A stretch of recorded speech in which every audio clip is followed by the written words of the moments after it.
Zykie Helton released his final 4 schools on Friday via X, and Bama was one of those schools. Let's get the news.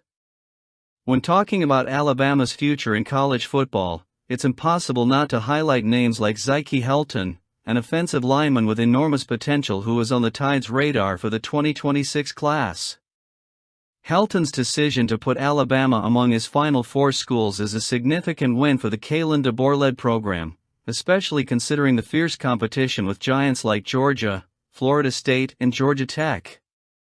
This selection reflects not only the prestige of the Crimson Tide, but also the hard work of the recruiting staff in building a solid relationship with a player who could be a key piece for the future of the offensive line. Helton, at a towering 6'3" and 295 pounds, is exactly the kind of player that makes coaches' eyes light up.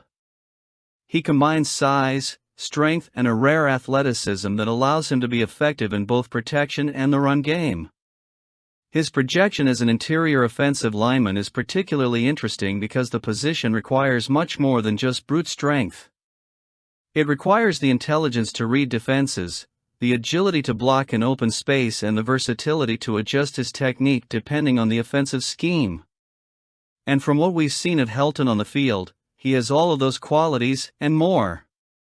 Alabama's inclusion on his final list of 4 schools also demonstrates the impact the program still has on the nation's top talent. Even amid recent coaching changes, the Crimson Tide remains an attractive destination for players who want to compete at the highest level and eventually make it to the NFL. Helton himself acknowledged as much when he said his relationship with the Tide is moving in the right direction. That's music to the ears of Alabama fans, especially when it comes to a player as promising as he is. If Helton decides to sign with Alabama, it would be a huge boost for the team's offensive line in the coming years. The interior offensive lineman position is crucial to any offensive scheme, and having someone with Helton's physical and technical skills could elevate the unit's collective play.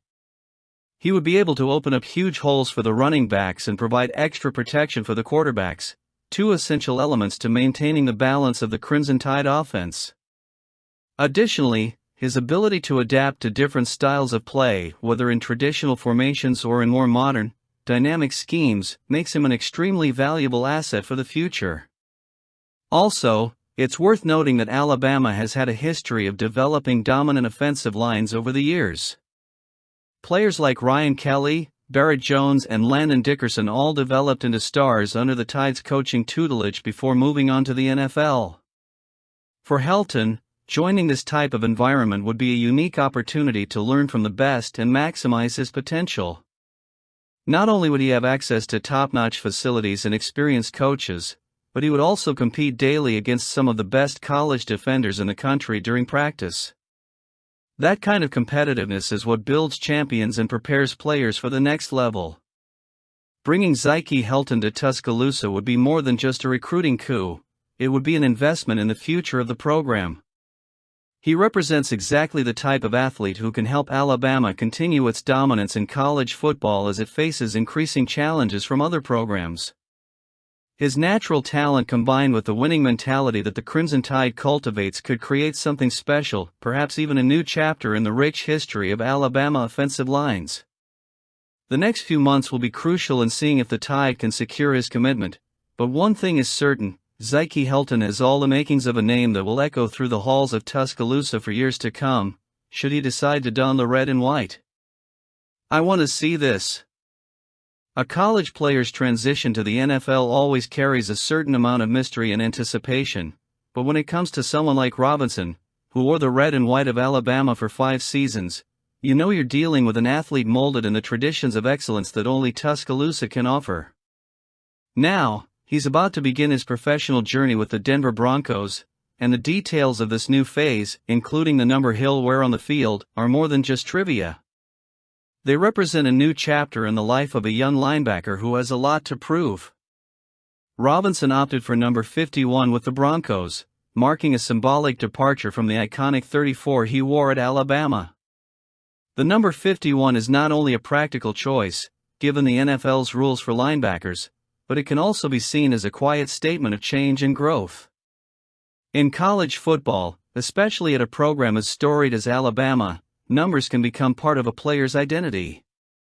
For Robinson, the number 34 was deeply tied to his memories in Tuscaloosa, the battles he fought in practice, the critical defenses in big games, and the respect he earned over 5 seasons. Now, by trading 34 for 51, he signals that he's ready to build a new identity, this time against opponents who are faster, stronger, and more experienced.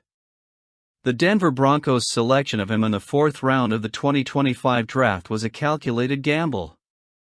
While Robinson wasn't one of the most hyped names in the draft process, his consistency and productivity at Alabama caught the attention of scouts. During his 5 seasons in Tuscaloosa, he showed that he was more than just a support player. He was a reliable pillar of the Crimson Tide defense. With 57 total tackles, 9.5 tackles for loss, and 6 sacks, he proved that he could make an impact both in containing and pressuring opposing quarterbacks. Those numbers may seem modest at first glance, but they reflect the tactical role he played within Nick Saban's defensive scheme, where teamwork always trumps individual stats. Robinson's path to this point hasn't been easy. He came to Alabama from Jackson Olin, a school that's not often mentioned in elite recruiting circles.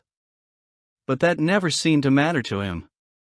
From the start, Robinson embraced the prove-yourself mentality that permeates the Alabama program. He worked hard behind the scenes, slowly earning minutes and eventually becoming a key part of the defensive rotation. His development was gradual but steady, and that trajectory is exactly the kind of story that draws interest from franchises like the Broncos. Now, in Denver, Robinson will face a new set of challenges. The NFL is a cutthroat league, where rookies need to quickly prove they deserve to be there.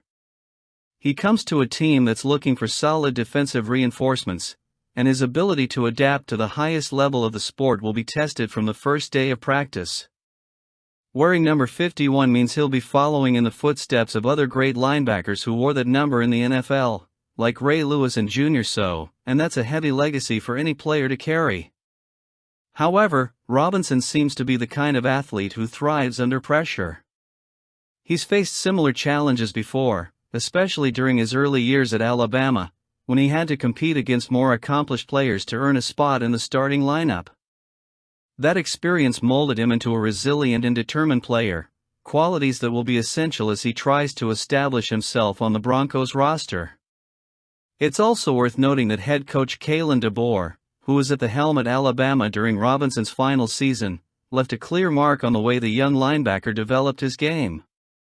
Under DeBoer's guidance, Robinson refined his coverage skills and improved his reading of the game, aspects that will be crucial to his success in the NFL. That combination of solid fundamentals and versatility should help him find opportunities in Denver, even starting as a 4th-round pick. As Robinson begins his NFL journey, Broncos fans have reason to be optimistic. He may not be a nationally recognized name right now, but his trajectory suggests he has everything he needs to grow into a reliable player on defense.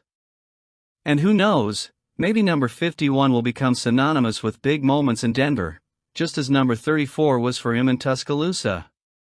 What do you think of the player who will be as good at Bama as he is? Let us know in the comments.